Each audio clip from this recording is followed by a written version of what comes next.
Okay. Enchiremu kakra wo ho no menti me pese o manfo no bana me explaining e mabaaku mienu bi kire mo because nipa bebre bi say oko face disciplinary committee DNC e ba no sa na ma meka de si ya nchire mo na akoye say meja mu nsinsemu because me de beto ho say me kwa akuhia mpanimfo disciplinary committee afi monte menka nti e ba na se ma me mamu feedback na akoye say me kra mo no ebi mo nso kra yam hyehye mo say oko yenim dia akosi yare ho ene ade nti o say me ba na me be explain nyinema ba ku mienu bi e de kire o manfo so me wo ha dia nan ne explanation ketua bi ena me pese me explain kire mo. But before that, no matter munyina say for the support and everything because adie we okon kese aye kwama for the betterment of Ghana education. Men kwami ntimi nye. So me da say munyina mo nso mo support na ma kire say ampa Ghana disua eda makoma so nyame nhire obi bia. Ni yiye ne yepe ye meye politics there be enye NPP ana say NDC asem. Ghana education sha say ye basa na che obi aka ho bi. Aban bi abaso bia ka ho bi enti so bo no ye de bo bia nye ba akofo but it's quite unfortunate for NPP supporters ne say they are thinking say bia I'm doing this because their government is in power na I won't say their government my government too me to aba NPP and whether what man or one to man they are in power so ye government but don't say onkophobia omudi akire omadwom say oh eye boapayo na apese wo ye na ado se wo ye na ado se no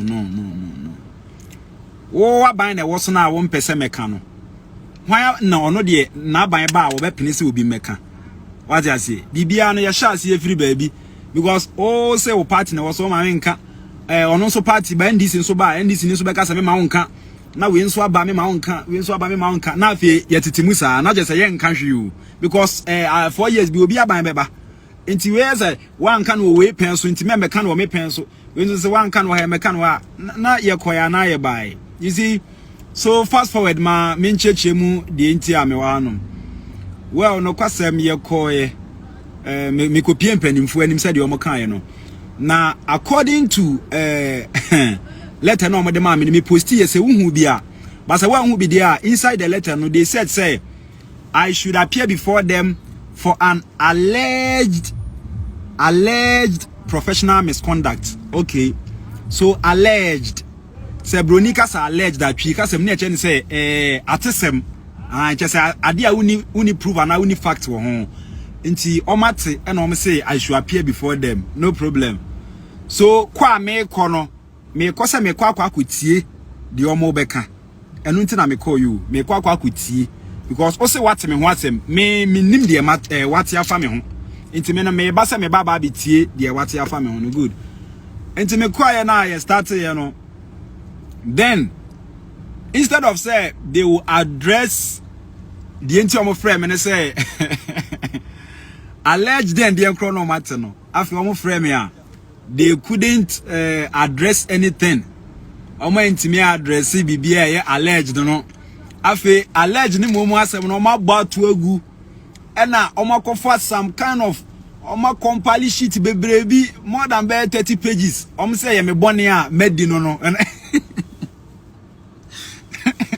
okay many problem say me bone a medi kura na enye enu nti na mo frame me so eno be ye later asem what I say wo de eno beto nche na de nti a wo frame me no ene me nka sa de no what I say now o frame me no went me anka allege ho asem e na akofa booklet bi ba say ye me bone amedi into be ready a me but initially do you know one funny thing enkofo me ensa ene e boss apowe and let me clear something enye GES for na frame me enye GES e me district education office for ene frame me now me kwaye no enkofo me ensa omo fa me ho adwen a omo church sansem ne say mayesei no omo ye nipa me ensa the director, the HR, and the CISO.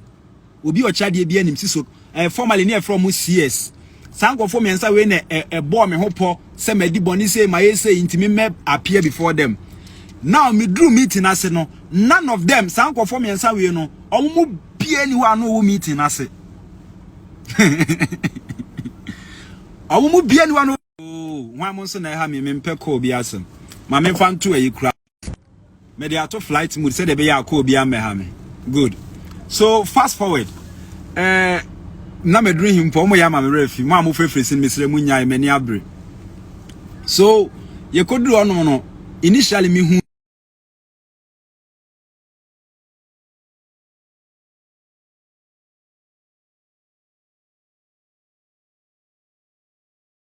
I'm fancha me say take kakra me sorry. So fast forward me koduru ono siso no initially me no ke on home office na mo bie me no na siso ne te dem hobi but meeting never start no hwem and odwane ye me hu baby of fire minim de entia o free meeting as because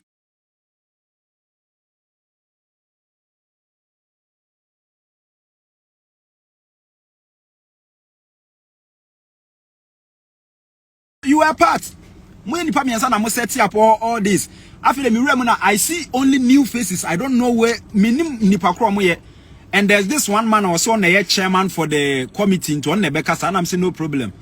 Tiedru on me my phone added to table, no so some bedroom to me the full go. Then he bought my phone, no so no Adrian is be a record. So he was like, okay, me pacho obi what them be a number phone. Obi a number phone. Obi a number phone. And I say, why? I see I feel see leadership by example. No pigeon the phone, no no.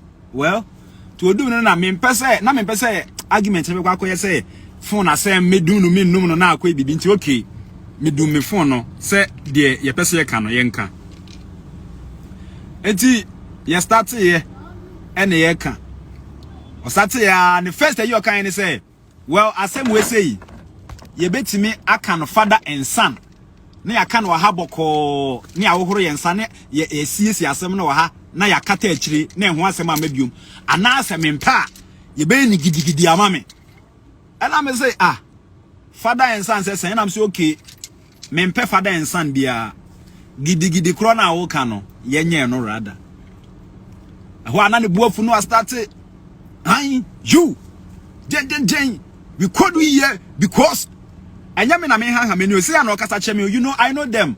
That's the way they intimidate teachers. Okom officer, the first thing, that's our first approach. Omo ye say no na say oyem hyehyew. Na say went me anye wan kasa na wo hopopo na o manyaw. Aha. Ba me ko no masake me ho and I know say the me no me ni for. It me ko no okasa nyana say no mai na me hwe no. En wajire no ho. Ai. Wo say wo pese wo ne kom na so you take you there. And then you be mo say you are very wicked. You are very very wicked. And I'm say well, me man kasa because some catch am say me kono man ko say me kwa kasa because o letter na nche me say ye bedi nkomo o letter ne kire me say ye ba be ye den what me ho asem na wo be ka kire me but me do on so a me ho asem kro na wontumi nka ana wakwa fa booklet bi say ye me bone ya me di ube read kire me.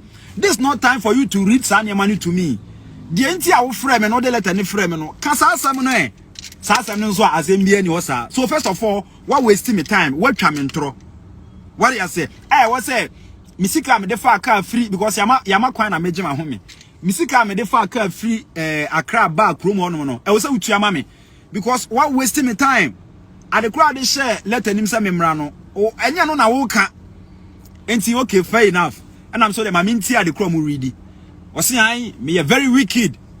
Na omu bezi niama mienu so ene de ajeje me na one me prepare lesson notes and na two me absent me home from school sa na omu say ma absent me home from school for 54 working days 54 okay ma absent me home for 54 so the question is I am not myself I work under you people and I me absent me home sa for 54 working days and na mo te wana mo hwe me me absent me 54 working days and a man can be because according to Momra no say teacher ni absent ne ho 10 days it means say vacate post where je adwuma no now what na wa mama vacate my free school for 54 working days and wa anya hwe enti uri na fe ya wo frame me for there and ya wo na wo see yi wadi because of wa bone so una ofu asoma me free school for 54 working days umesha wase enti wona wasi yi wadi na one funny thing is say CS krono oba school ho oba check no unim ono no me not rep no ogina ma me say me not member and a not rep ni bizan say that didn't happen no but say actually bizan say wo say akra ni school for 54 working days wo so ko small ko check enti wo ko aye na wo school for 54 working days no die na wo ka kire no na die na wo ye Osian, sa time na me nyamba ha ye post me ma ha no si okay ni ye post you na one ya post no e na de ne ya post no ba ya wo tse sa se me de na wo ka kire de ne ya post no can you imagine say sis okro na wo no ba be verify no asat na me ne wo kasa no ye nye hand over man no nti ono kra ye illegal work e na o ye nti wo say ye chi no se otimi ne nam schools a wo say verify ye hand post bi ama wo na ni pada da da so kita post no e na ono no me check e na wo ne nam nti wo adwuma no enye mra kwa so na wo ye wo sa asiso no enye mra o de yenko yanim so omo kan wie no e na me say entora no mu twa nyina na me pese me ne omo be yi ano because man ko ho say me ne omo kwa exchange west me ko say me ko tie the so called alleged professional misconduct no for which they couldn't mention even one say omo ntimi anka the so called one omo ntimi but they jumped over to we no mo de ma me no sheet no ma print egu obebre no omo say ye me bone nko amadi ene e book no be sesei ye rade ene medi bone o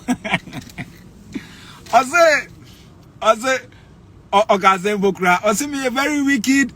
I've been wicked to the kids because me just go at 54 working days and then krane bre after corona yensia hwe ye kohye mu lockdown ne krana ba no be geni bibi na me ma say to kwan na me jan krana egu onom e de they were changing curriculum for over 2 years. On for textbook back over 2 years. Ono no nye wiki to the kids. Me di mi sika akoto textbooks. E kire nkwara na de no. Me na me wiki to the kids. Me ko kire ade no na school a me kire ade wo mu no. Computer mouse back kra asai na ebi ni ho no ICT or timetables no mu nkire bi da. Me na me de me platform na me be na me ko chair school no computers mako 10 from Zorokin baby I will be na me chow nyami chow computers mako 10 and this computers to each and every time be school be me bottom sika na me di siesie se for to be ba ho aye me sika obia tekwa na sempo anka ho I maintain them with my own money now ose me ye wicked to the kids me same person me na just school mo me hu sa akora bi ho atete na me pam uniform mo nyina. Every month I do it. Me na say wicked to the kids. Now, me ko school mo no mo nursery class. Sabi inform onom te se bia emo bi da. Me kroya na me tu mu nyina tiles, me di misika. Me to dan ni mu nyina tiles. Baby ankra ni didi, me to ho nyina tiles. Omo be hu sa de we. Obia ni wono mo besi na waka chem se bia kwadwomu ana wa ya de. Enso ene de yesi me ye wicked to the kids. No problem, yanko. Me kroya through me platform me coach school no 42 inches Nasco TV 42 inches mako 4 some of our classroom and now we see me a wicked to the kids wow and kwadane classroom omo team classroom mako be 5 or so me na me kofa me to me bottom sika paint and ye painti mu kama and na me kofa artist and on be draw cartoon ne ma to say the be ya classroom be lively what do you say. When you know you say me a wicked to the kids. Me na me painted the whole school block. Me sika. Painted design school dino. Say me nyabotra me twa kire mo. Manfa ne ma we nyina me to social media because na me nya for nhwehwe anim. Na me ya ma enkwada na ifiri makoma mu. Ba asem we ba yenti e na me kire nsem mu because they are saying say me a wicked to the kids. Enti me kire ene ma me ye na compare me ne omo me enu wan na ye wicked to the kids. Omo fateku na sempo bia mebo akora bia woskumo da de bia omu senkwara ne bre they come there they see and so inform ho afei yanko yanim ade bia nkura ene ma me skumo honom TLMs ade ade kira de bia a teacher ni blackboard ruler ne marker where I buy them yes with my own money and then me ye wicked to the kids nana and then mommy was more there. Muhammad many be share and I'm moving. I don't bring it to social media because as I'm saying, and for publicity sake now be there be me ya man kwada no ifri akomam so many mre obia nti me ye ne kwa now afi papa ne kasa wie ye joka na ye be ye usie na say afi de to the extent say ono no catch me say I me boni amedi no on be compile ni nyina na omo de aba out ama public ni nyina hu say me a very wicked teacher, me a bad role model to other teachers. Yerade. And I'm see you mate. Na sa grow na me bedi. Na unim niam post ya unim niam post on social media chairman. So I said there whatever me untimi mpopo wani nchire me untimi nhuna me. Untimi nhuna me agede de na maya misro de na wo ho misro de me boni amaye ni say ye nyina ye nya education ye no obia ho nto no. That is, you see, education ye ya one funny thing say they will also benefit, but you know they are so used to that kind of intimidation to the sense say obia ho to na they wouldn't get the power to, I mean, intimidate anyone again and any teacher. Enti eno no omo person intimidation ni maintain na ene ehu na wahu say director nie CS nie we nie no man say teacher ni ho beto no omo nyina be ya adwuma sonje no omo mpesa. They are so drunk with how to abuse power. I don't know what they get from that. Na me ba o ye nyina ye ho toye na so ye director me ba wani master me de wani de sefa ta be ma so ye director. I will never disrespect you. And also want to say they be able to be. Now, Mami address this issue about Aman Forjun say everything is about politics. Now, you see, the main reason why I'm not me involving me who fix the country was once Oma force politicizing no good. So I keep saying this fixed GES is not about politics. It's not about NPP. It's not about NDC. But some American say. Mama nchira me mato aba me ensa wo me life me nyina me to ma nanadu. Yes. Obi oni me bia nim se me to aba ma NPP. But me de me kokromoti we ene ma adwene we ene to aba. Me mfa kokromoti de keke. So I listen to what you want to do and sana mato aba na ma. Nanado e me yeti ase education da na koma so as a teacher e to me so makoma so na mse o ene me to ama. Ene to ma nanado. Kwensi ampananado baye no mese muntie analysis ya me ye o na yenhwe me any between NPP for ni bia e attack me ne say me ne omo mienu why na ye wicked na why na ampananado ni NPP ni oman ni yie mo ye hade dey acclaim me say omo NPP for dey omo na party no pe wo dey me ye analysis ni ye be hu do enipa bonefo.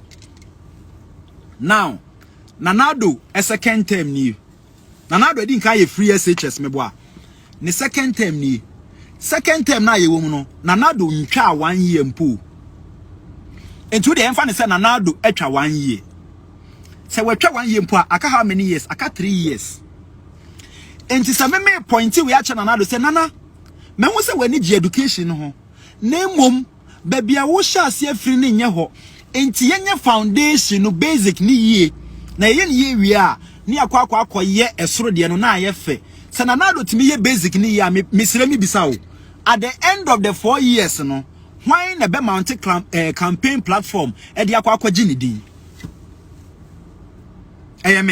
me a political party me a political party even though say me boa mane ye yi a nanado ni NPP aba ene nipa na wo attack me say me gu NPP ani ma ase no mo na mo de kwa campaign as score political points.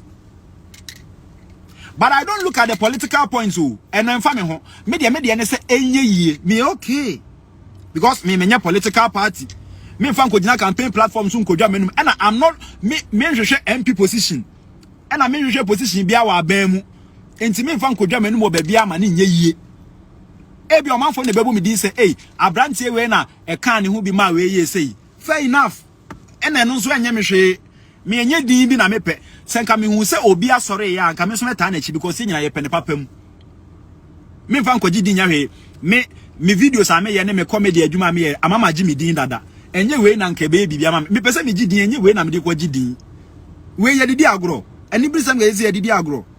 So fair enough yes anko enim nanado echo education summit recently e wo UK Emomu raise about say $4 billion or so. Almost say the purpose of that no is to make everyone enjoy quality education, especially those from deprived areas.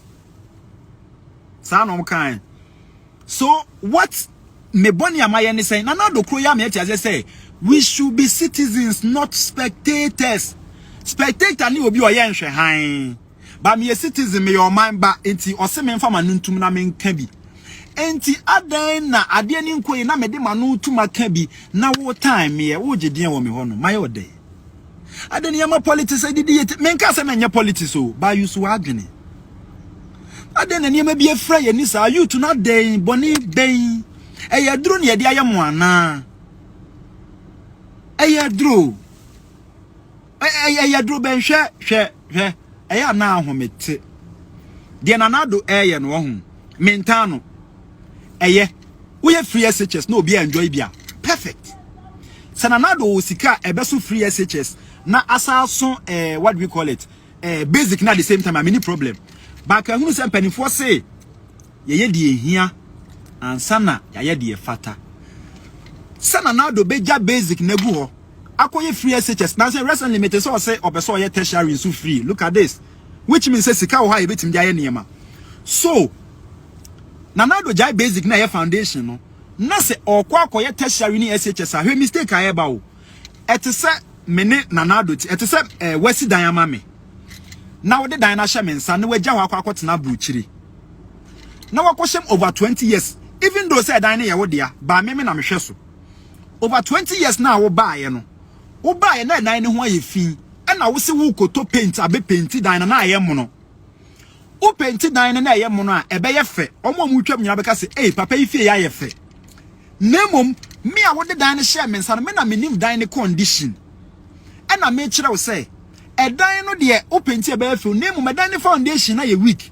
Enti ma yemfa sika ne nkoye dan ne foundation no na ye wia ya pebre apenti ama na ye fe because ye dan ne foundation na ye mpenti ye kura na amanfo timi tinam ba wo de ko penti dan ne anya foundation na aye weak e dan ne dwiri gu amepacha wo penti sika enhye wo penti sika enhye wo penti a edwiri gu a wo penti sika enhye obese akuni pa aka ho na nado ye free SHS no free SHS no eyenkura ye free basic ya na ebesia ko free SHS no na se basic level ni nyeyi a free SHS and free tertiary ho amu na ekwa akoshem hwe I am not rubbishing this free SHS but me patch say if it must be done well and I am not attacking free SHS say aden na we and America no why free SHS na wo ho but na now that me say sika ni bi wo ho a ebetimi di sade ato aso enti shift sa sika no bra basic level no that is what I'm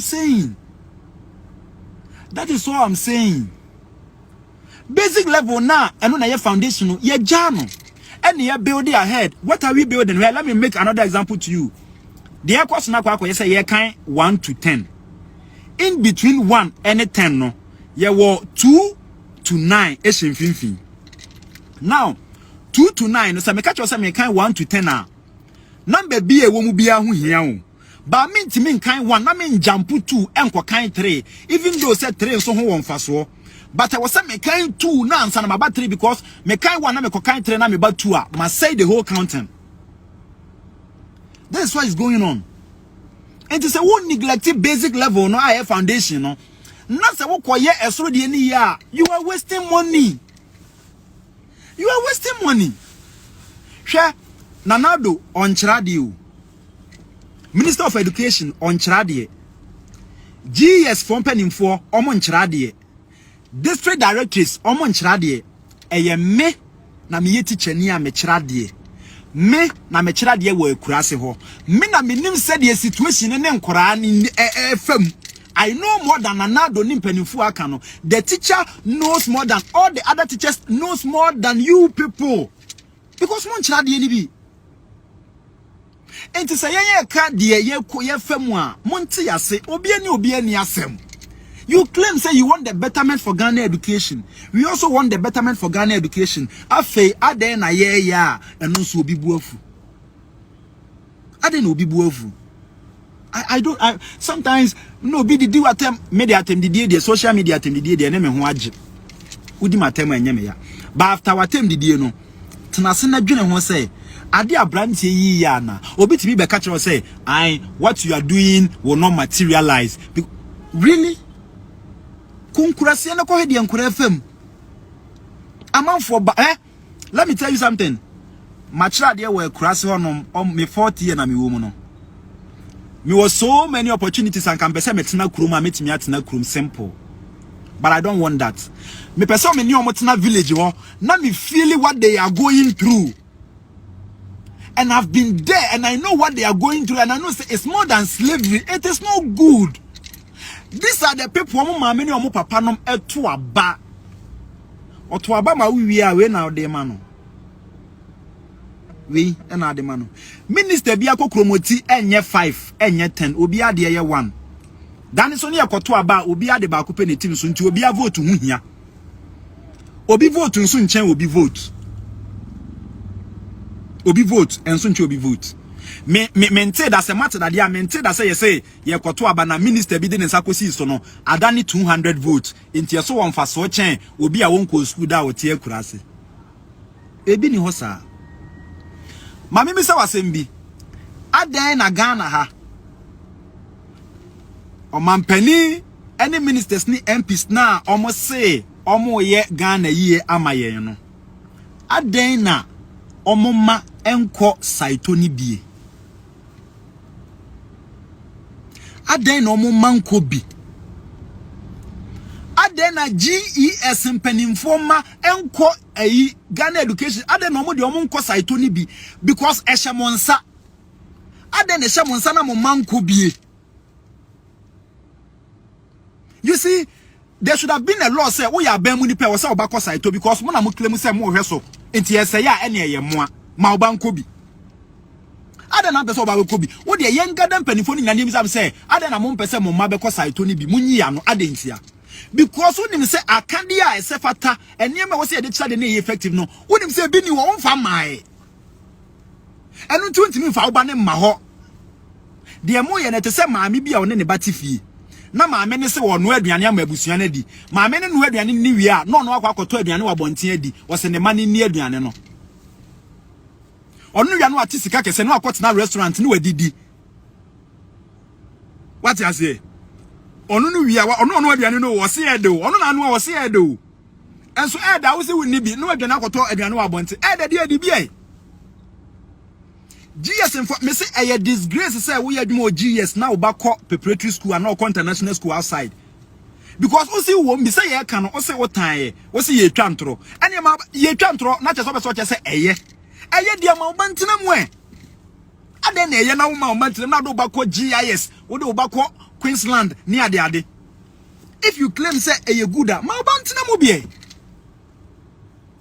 ana asema me kasabi nyansanim wona ade ne hye wonsa but obanko bi ade na ye odi na obanko bi ko district directors ne honom ne ko omu nyina ho mesi makurase a me wona me kira de na manchima me kira de wo honom no obia empanifo no obia banko school saito omu mako schools no okrom oboase no mbese ko cars before omu ko preparatory international schools ade na wo na ye de hye wonsa se wo pese edition sa ene mo mpam omu nyina no mo nkoye ayi directors was happy preparatory school because that is where they respect na yemfa omo a omo de omo buso omo beboa ama ye ade ni yie no omo mfa omo mramra na ene omo ntena ho no because omo de omo na se omo pe ni yie omo pe ni yie ntie nyina ye ntena ho wo ye adwuma o GS you work under GS ba wo banko school na GS erule ni bi impose wo banko GS na school na GS erule na kura na e preparatory international school fane bra sa saito ho no no fane bra bi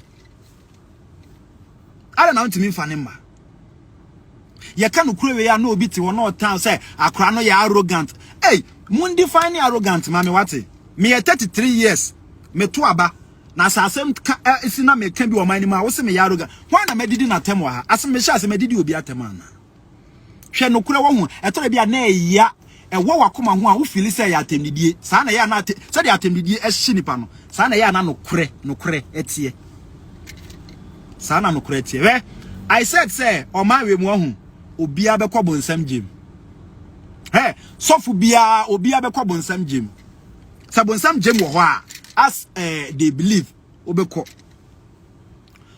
bonsam gem ni because we ye so for penny wo man mu we ye imam we ye bibibia wo man ni mu you know say ne man koyi ba ubie wano akakra benya apodwe enti wo se won ka esewa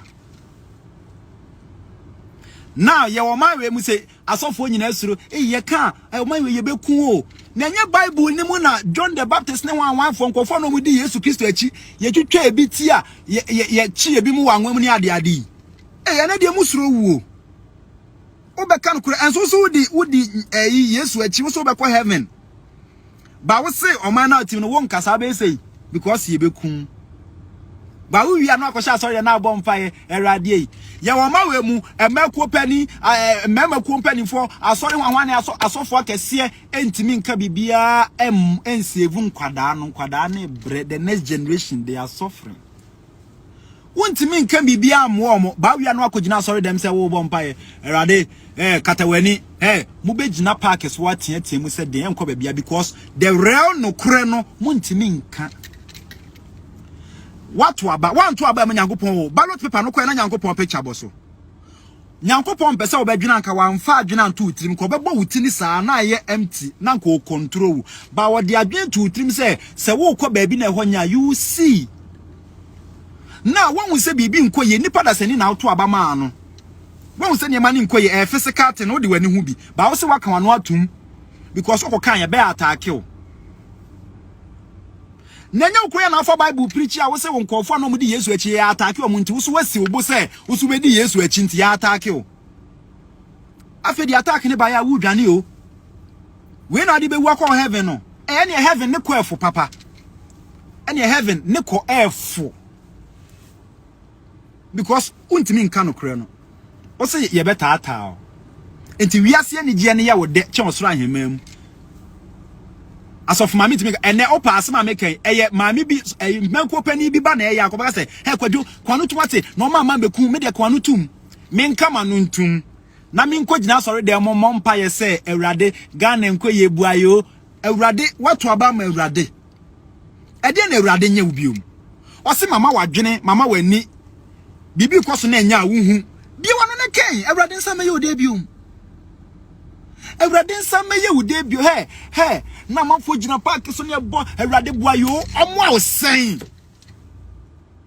omo a ode ho oh omo a ode mo ma Ewurade bre omo a ode ho ade na so omo a wo ho no e na oma wani ni adwene se e na ekoso na enye wo ya wo se ai wo hu se enye ba so koka ye beku na wo koka ne ye beku a wo se esan ho aba ma sori dem se menya ode ade a me ye ode yin. You see, I don't know. You be bomb pay adaka me nkwesi hwe because the real truth no ho no ontimi nka. Onto se be bia no aka no kure no na ye nyina bete ye ho ase no na ya pagya oman no e be yese ya empa ye be bu agu obekwa so dem ye be giu sika adi saa baifuo bi anye o baifuo ne hwan understanding of baifuo ne say obi a oye o ma wo nkoso a o koso ra wo twen osan na wo man na awutim no hwan na ema ho akere wa o twen kofo ma o ka no kura o ma wonka hwan na etwen osan nti hwan na ebaifo nti hwan na ebaifo. You see, yanka no kure enchire ye ho. I didn't come here to do politics. Menka sa ade we say na na do nko na eye dabi mahama ba so bi net saa education we say nya say e be the 2x4 na atwam say NDC timi ba power na say still na eniema ye mekoso aka I will not me join the political party. Listen, oh my God. Hwa said ye tie bia ye beka obi antimi nka na no ntum akoso ache this is the time. Ebra obi beka say I tete no sa na tie wo na ene na oba be ye kan no tum enye yi. Ebra kwa me nkoma ne the big sis ne omo maka air fight for Ghana freedom no. Na manfo aba atwam o. Na mpanimfo bia aba atwam o man ka ho hwe.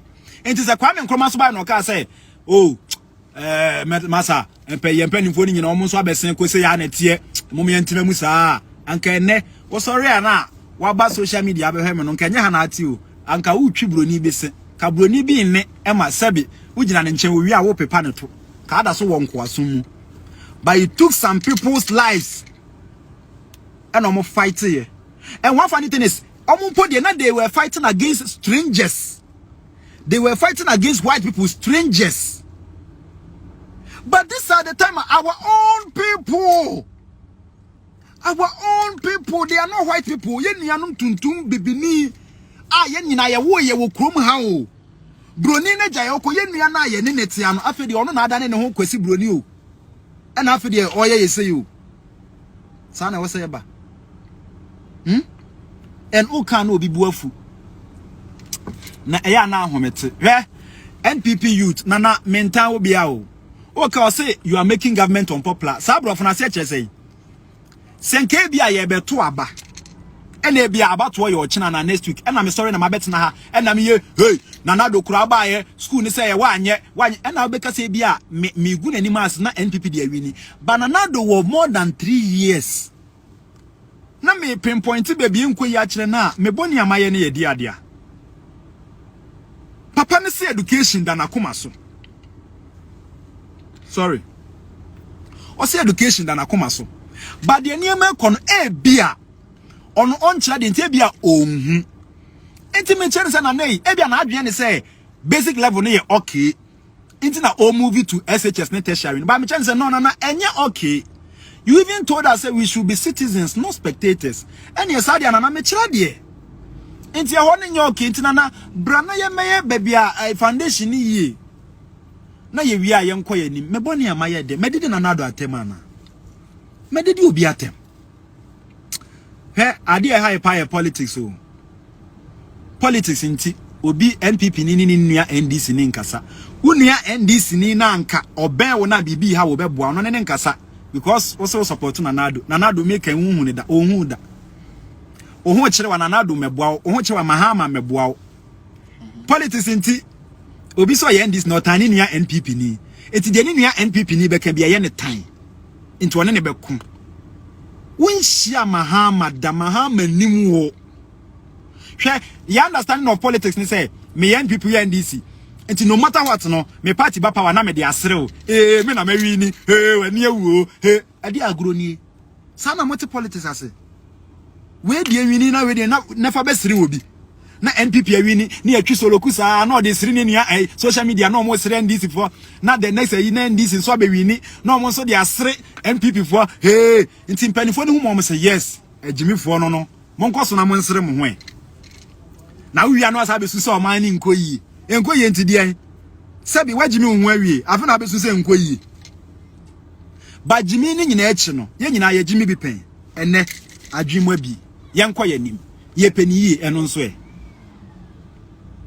yanya Ghana Education Service ye no so na me private property eno so na mpanimfo fa nipa ho tan na ye we say aden me ba na hwe wo de ma me fancy he ya de ntia me ba no ma cheche me nsem awie ensem fro obi ho a ye beka but mo amode ahye mutim say ye politics nti na me say no forget it me need time for that me menye political party ena me ne wa be pri bibi say me ne wo ye politics nti campaign times am me kwa akogina platform so de adwa manum me I don't enye me lie me ya me position bebre kura bande me fa wo de wo fa me ni mire obi sika o na me hia sika obi sika o I am okay o sikani na wo si 8 me nka say enyo but you see ni 8 bedroom house no kura bi say ne mpa na esi dan ba akumu no oda otimi da otimi cover ni nyina na ba efe ubobra na wunya bi a fine wa wo dia wa bra ni wanya usika say de opa obesi 20 bedroom am no ni problem wa wo dia ba obi ane ne mentality na adwen ode wa asase we so obi ane ni mission ode ba me am not in for sika boom bebre na enu ntimi fine minya sika bebre a mepe ba nya enu ntimi nko me ma me nua mmere na me minya sika eno nya ni gie ma me say nyina ye ho to na me nya me sika boom na me to me kasa me okay me nua ni so tumi to ne dia me okay say nyina ye tena se asomdwe ma obi kura nwi obi ahwa bone what you say so that is it madam nyina amase enti mu de atemdidie ne de o say de maka nyina won tia se obi di atem no problem onko so ni atem nyame hye obi bia madam nyina amase